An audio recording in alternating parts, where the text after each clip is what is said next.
Hi, everybody. Welcome again to Heal the Shadow in Your Relationships Too. And today I am so thrilled and pleased, really, to have with us Kelley Kosow. Hi, Kelley. Hi. Hi, Kelley is a lawyer turned certified master integrative life coach, relationship expert, and teacher.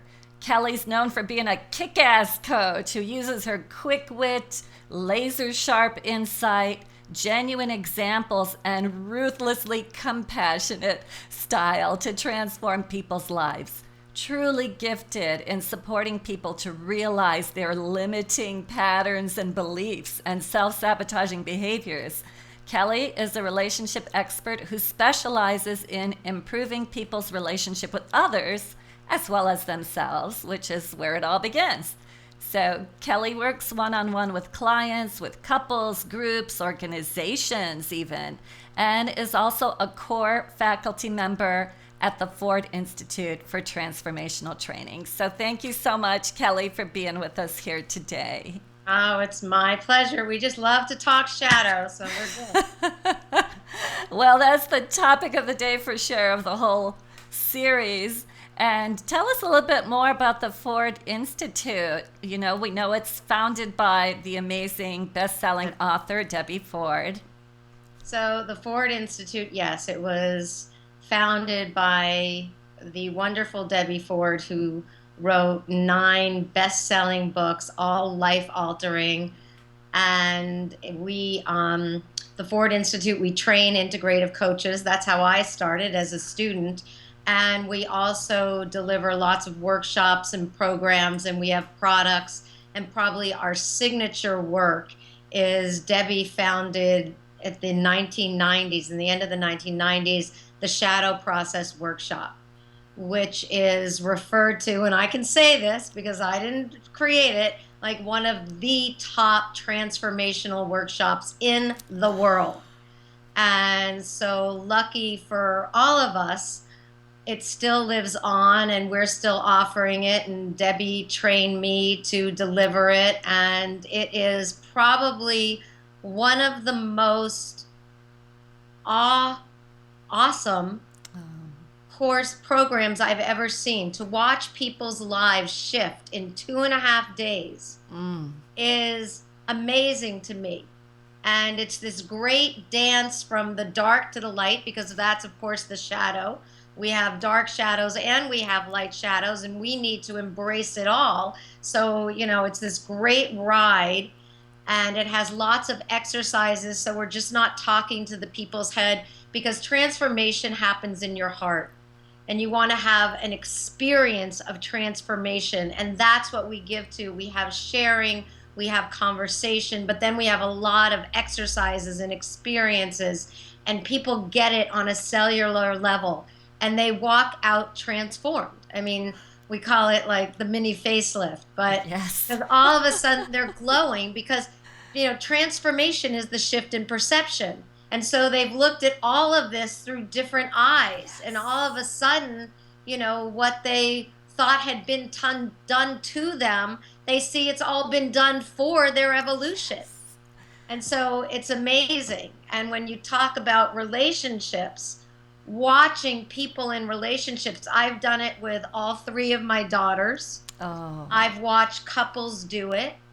And I would never get married again or be without having my significant other go through it, because absolutely. it's a prerequisite, because you watch people just let down all the facades, and they are so authentic and honest in their vulnerability, as well as owning their magnificence. And to see people being held and loved in such a real connected way, it's amazing to watch. I love watching couples do it. Wow. I just love that you said transformation begins in the heart.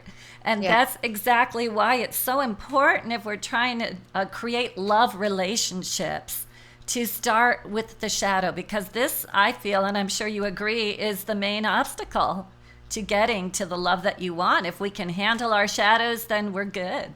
We're Well, good. because the shadows is all the parts of yourself that you don't like.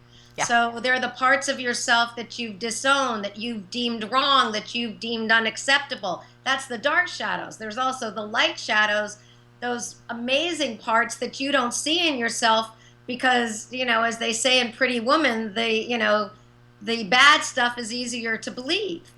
And so the shadow is the part of yourself you have shame around, and you can't allow yourself to be loved if you feel not worthy, not good enough, not this enough, or you're trying to hide who you are.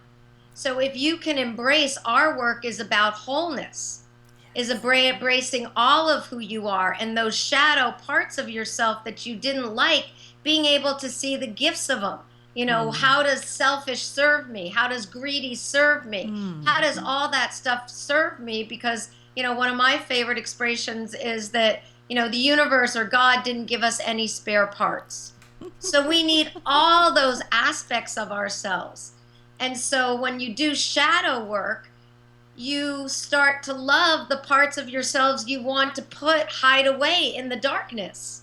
And if you can love all of yourself, since we teach the world how to treat us, if I love myself, then I'm going to teach you to love me, or I'm going to hold myself in love, and that's what I'll attract from the outer world. Absolutely. And I love the fact that you say that there are light shadows as well. And I think this is really huge for women who sometimes do not have enough faith in themselves, can't seem to see their good aspects. And that is a shadow. If you can't claim that you're a powerful, capable person, with love as well, and be in your heart about it, then that's going to present an obstacle for sure. Well, you talk about blind spots. And in our work, we'd say the biggest blind spot all of us has is in seeing us. Yes. If there's a room full of people, the only person in the room you can't see is you. That's it. And that's why you call forth relationships. Yes. Because they are there to show you. Our relationships, the people they serve as mirrors for ourselves to see ourselves. So what I've disowned, what I don't see in me, I can see in you. Yes. And so maybe I can look at you and say, wow, you're so charismatic, so this, so confident, so that. But if I see it in you, it's because it's in me. Yes. And you recognize it in yourself and own it in yourself, which is how you can give that to somebody else too. Exactly. So tell us, how does the shadow impact who we draw into our lives to be in a relationship with? Because, it definitely attracts the people who are... Yeah. So, well, if we're talking about intimate relationships, a lot of times we say that it's this beautiful dance. When you first fall in love with someone, you look at them and, a lot of relationships affirm in us what we don't see in ourselves. So at the beginning, we project our light on someone. So we'll fall in love and go, oh, they're so smart. They're so handsome. They're so talented. They're so funny. So we fall in love. We're drawn to the parts of ourselves that we don't see in ourselves. Or if we fall in love with a smart person and we don't feel smart, then we can say, wow, they're so smart. Well, that affirms what we feel about ourselves. So in the beginning, you fall in love with all the light you're not owning. But then it's very interesting because when you are, shadow work, you're in the trance of projection. You don't see it in yourself. You see it in other people. So you're in a trance or you're in denial. That's not in me. That's not in me. When you wake up from the trance of denial, and what we always see in love relationships is first, oh my gosh, they're so this, they're so that. And then all of a sudden, over time, you're not so enamored with the light, but now you start seeing all the negative qualities that you don't own. Oh my God, they're so lazy. They're so irresponsible. They're so frivolous, whatever it is, because that person is there to show you, light and dark. So first it's all the light, and then it falls away, and then it's all the dark. And what's really interesting, if you know this, the last relationship I was in, not this present one, but the last, I absolutely saw myself first projecting all the light, and then I saw that kind of dwindling away, and then all of a sudden it was the negative. And it was so funny to watch myself, observe myself going through what I teach. But that person was there to show me me, and ultimately I needed to own those qualities so that, I could be whole. And then if I'm whole, I will attract that from the universe. Yeah, absolutely. And I have a feeling that once we're done projecting all the positive, it's almost as though we've gone way too much to one extreme, and nature balances us out maybe to the other extreme by looking only at the negatives. So, I mean, do you think that over time in a relationship, you get to the center, you get to the middle, if you've been with somebody long enough and so forth? Well, I think I agree with you. I see that with a lot of clients and students, when they own back a quality, it's, you see someone own back a quality. Okay, now I'm going to be powerful, like you said. And so, they go to from one extreme. I'm no longer going to be that people pleaser. I'm going to stand in my power and I'm going to set boundaries. And they go way over to that part. And then they find a graceful balance Yeah. because they don't have to prove to themselves or other that they're that. In a relationship, really what happens, it's where you come from. So one of the reasons, of course, I love this work, you love this work, your audience loves this work. If you're conscious and you're getting that anyone you're in relationship with, they're there to show you you. So it's not about them. They're like, Debbie used to always say, there's no one out there. And so that person is only there to see you. So it's not that you come into balance, it's that you're owning yourself. And when you're looking at a person and going, okay, they are not here to just basically piss me off. They are here to show me me.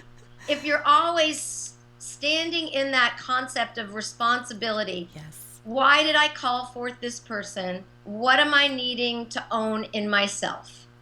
Then you're never victim to the relationship. That You never have to point your finger at that person because if you have one finger pointed at them, three are pointed back at you. And that's because there's something for you to own.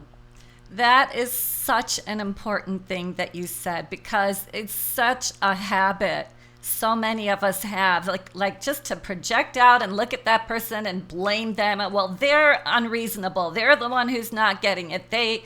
And basically it's our frustration that we can't control them and turn them into the person we want them to be. But when you blame, you let go of your power. You give up your power. You are no longer standing in your power. And it's so important that you said that totally puts us in a victim stance. And then what? Then you don't have any power over that relationship, and you can't be in a position to make something good happen for yourself. Well, either. and you can't be in a position of making a high decision about that relationship. So when people, come to us or come to me, it's you want to support them in owning all of who they are so they can make a really high decision from their highest space about this relationship.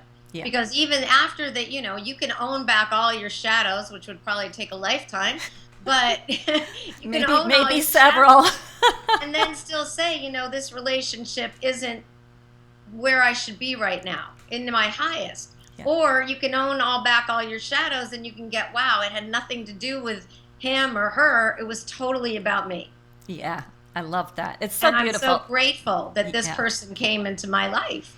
Because if you don't own it back, you're going to keep repeating it. It'll just, how often have we heard, oh, it looked totally different. The packaging was different, but then it was the same person from the one before, which of course is the same person as our mother or father. Yeah. So ultimately, it's because it's yours to heal. Absolutely. Yeah, that's why I love this work. So in the context of this work, what do you suggest for a couple who, find themselves triggered by each other and they're experiencing conflict and struggle? How do you have them work through that? Well, I tell them to go to the shadow process. Of course, yeah. No, I would say to them, what you need to do with a couple that's struggling is you really want them, they have to resonate with really the theory that we have, that this person is coming here to show you you, that you drew in this person for your soul's evolution.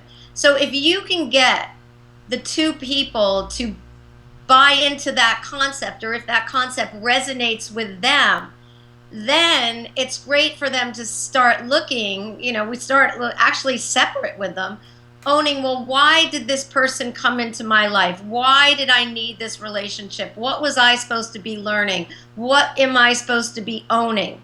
And then you can just look at this person as a gift instead of this person who, before was just trying to making my life miserable.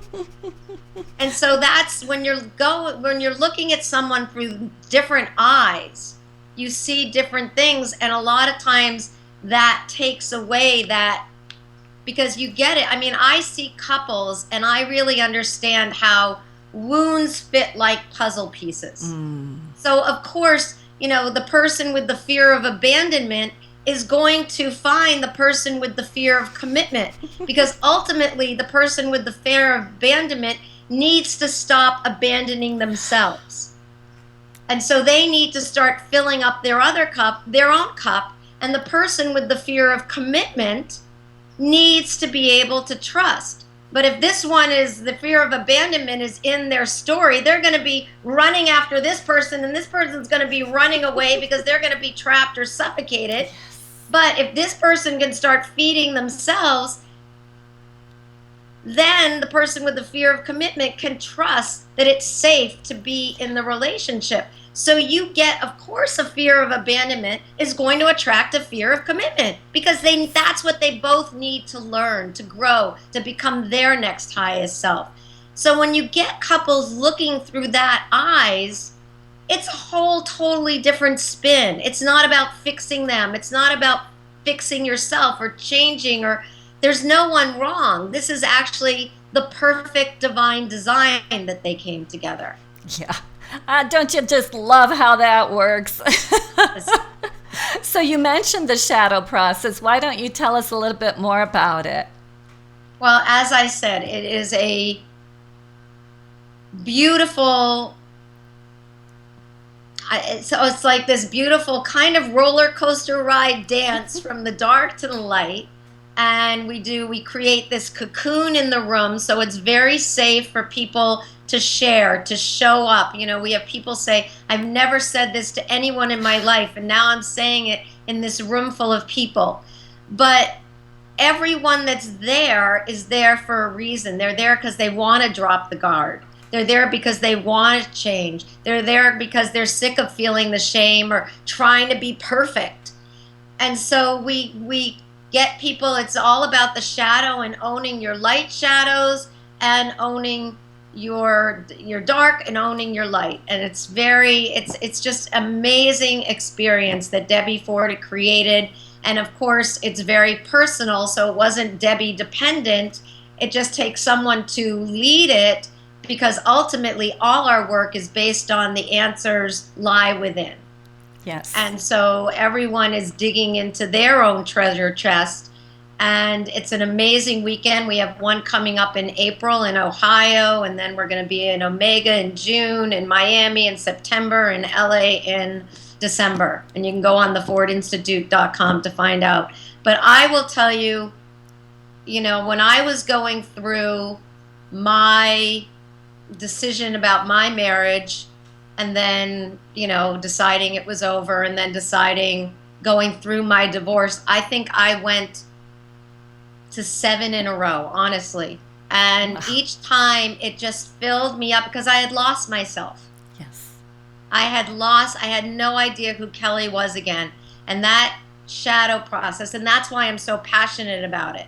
That's why I took my kids starting at the age of, my little one's gone, I think 3 or 4 times, and she'll be 22 next week. And she loves it.